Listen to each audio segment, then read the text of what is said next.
agad, no law.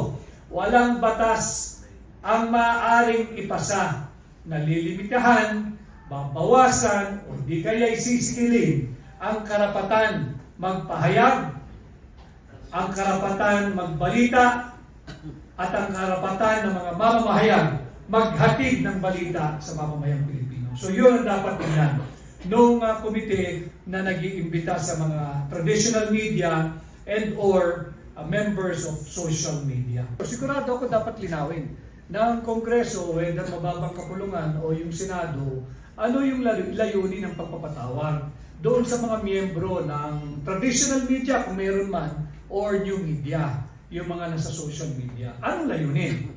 Because if the purpose is under the guise of investigation in aid of legislation, they should be very, very careful.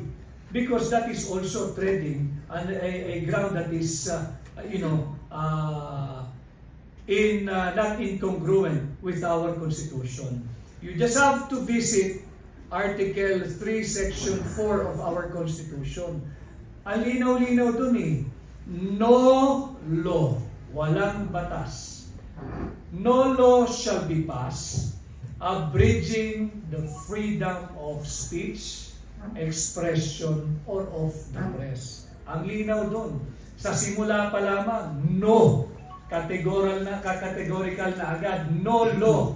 Walang batas ang maaaring ipasa na lilimitahan, babawasan, o di kaya isisikilin ang karapatan magpahayag, ang karapatan magbalita, at ang karapatan ng mga mamamahayag maghatid ng balita sa mamamayang Pilipino. So yun ang dapat tingnan nung komite na nag-iimbita sa mga traditional media and or members of social media. Peso, mga resource persons at bisita at ang mga nanonood via live stream. Magandang umaga po sa ating lahat.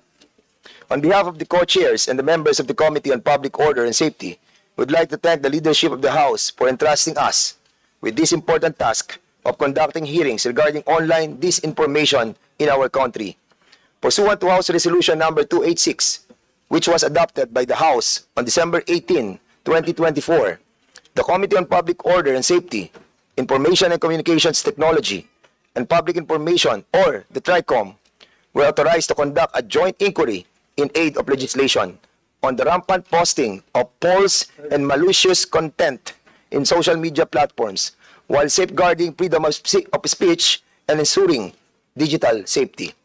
We thank the authors, namely Senior Deputy Speaker Gonzales, Deputy Speaker David J.J. C. Suarez, Majority Leader Manuel Jose